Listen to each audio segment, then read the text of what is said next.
Hello everyone. Today's poem is 春晓 by Meng Haoran.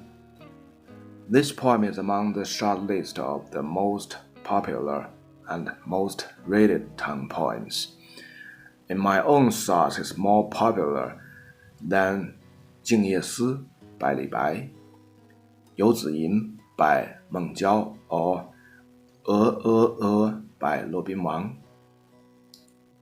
It's most likely the first poems for a kid who is starting to learn the Tang poems. And this gave me and I think the majority of Chinese people a very, very strong impression and the scenario, the picturesque scenario that a little kid's reading the poem. 春眠不觉晓. 春晓孟浩然，春眠不觉晓，处处闻啼鸟。夜来风雨声，花落知多少。A simple poem, right? Yes, the poem for the kid, of course.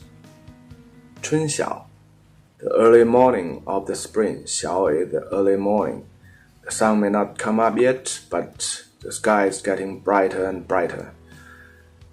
春眠不觉晓, so sleeping in the spring times, it's hardly for you to be awaked in the early morning, so you are very sleepy, actually, describing it's very sleepy in the early mornings.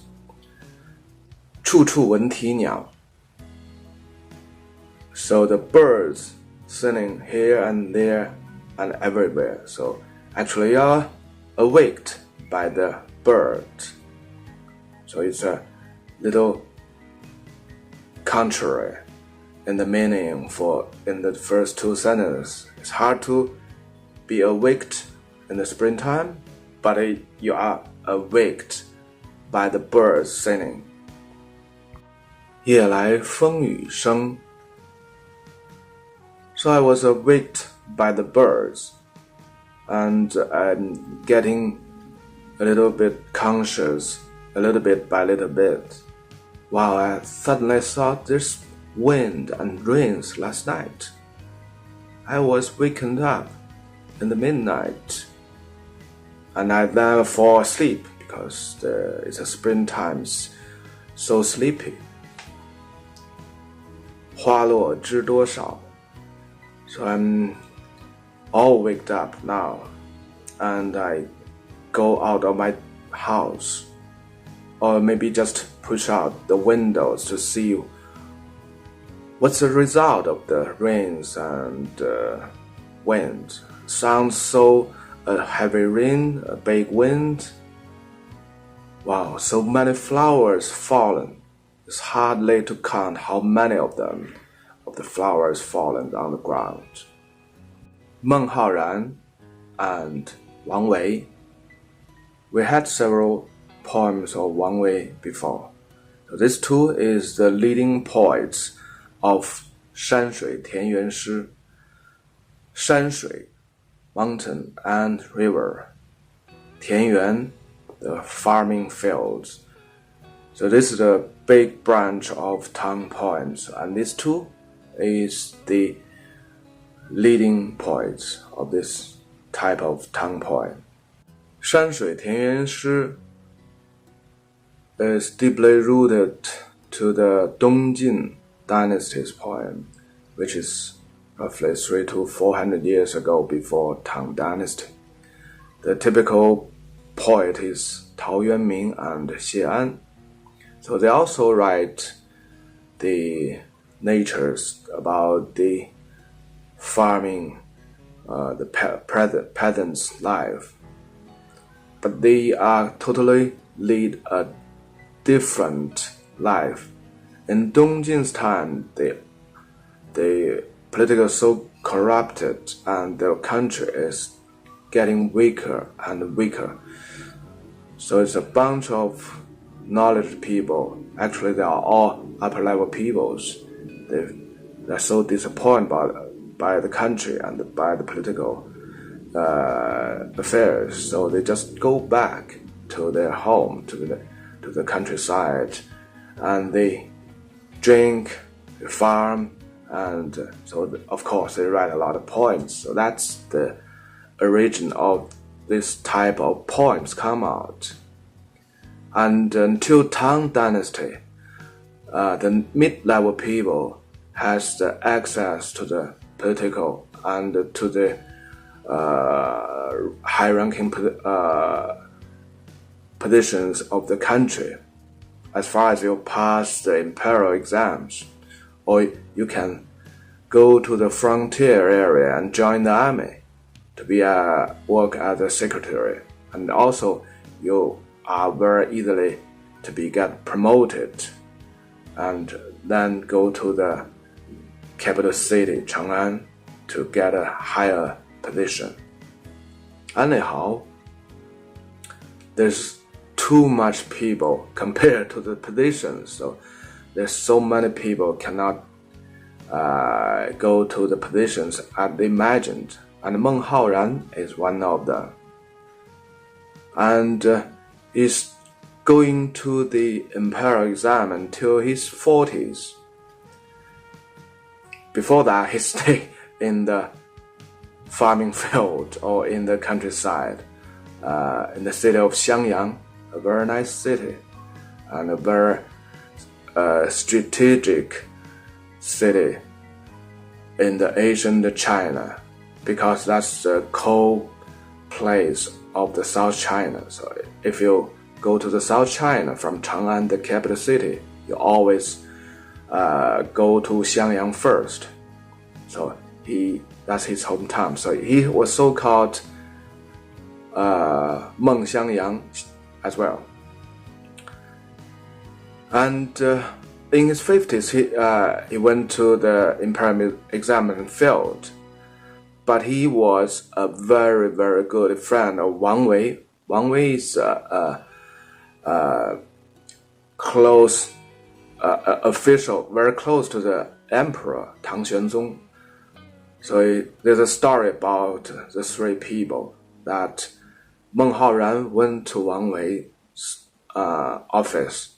So they are chatting or talking something. And happily, the emperor come by to visit Wang Wei, and he saw Meng Haoran is there as well. So he asked Meng Haoran to read a poem of himself. Unfortunately, Meng Haoran read a poem. One of the sentences is 不才明主气, which means the emperor abandoned me. 明主, the wise, smart lord, refers to the emperor. 不才 is myself. This makes the emperor, Tang Xuanzong, very furious. I know you are very famous for your poems. I know your name.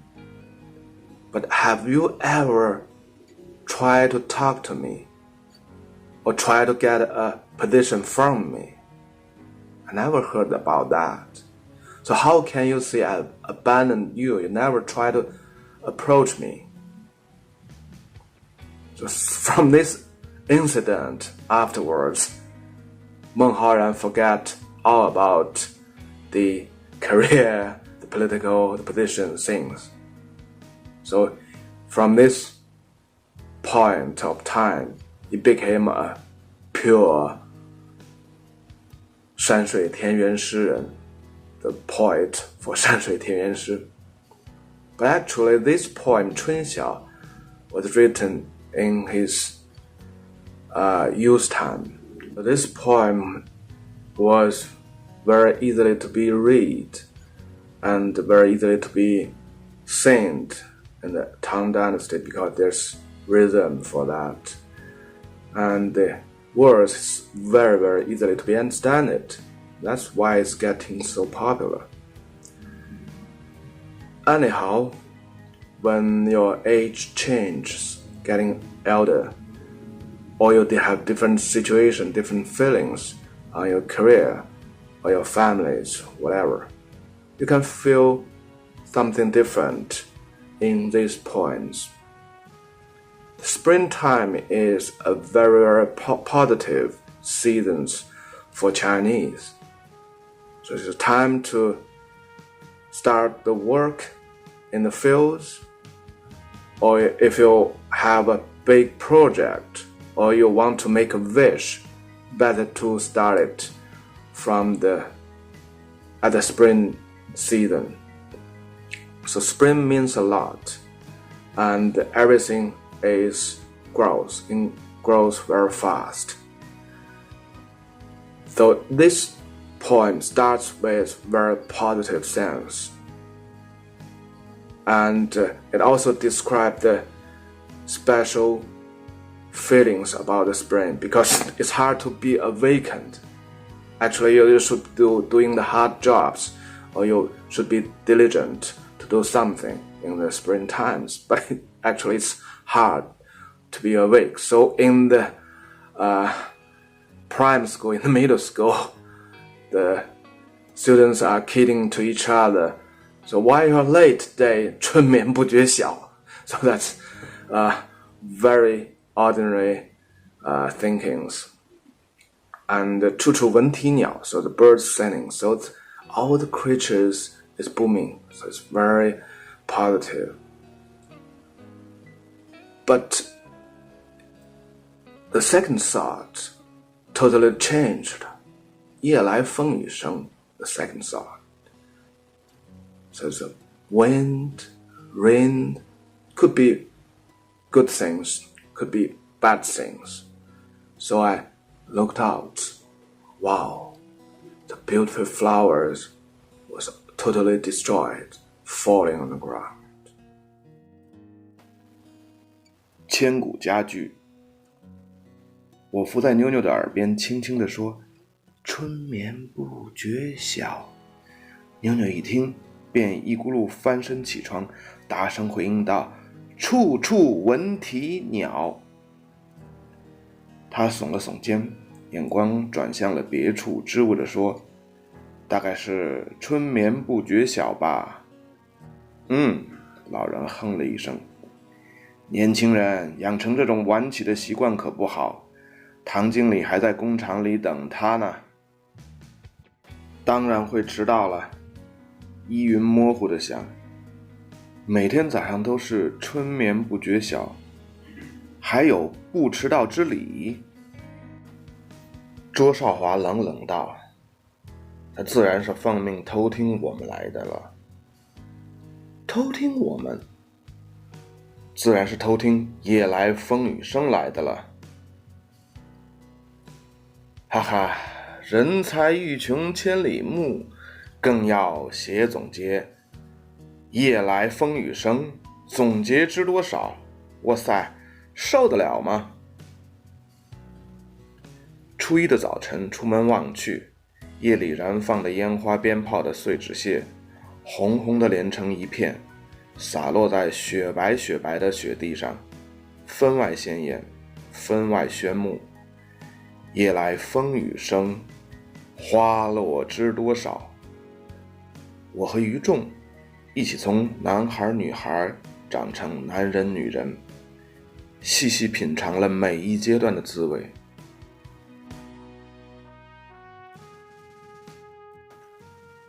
春晓 A simple and easy poem, knowing from kids. When you're aging, life, family changes. Read it again, and maybe you get a different thinking and feelings on this poem. Thank you, and enjoy.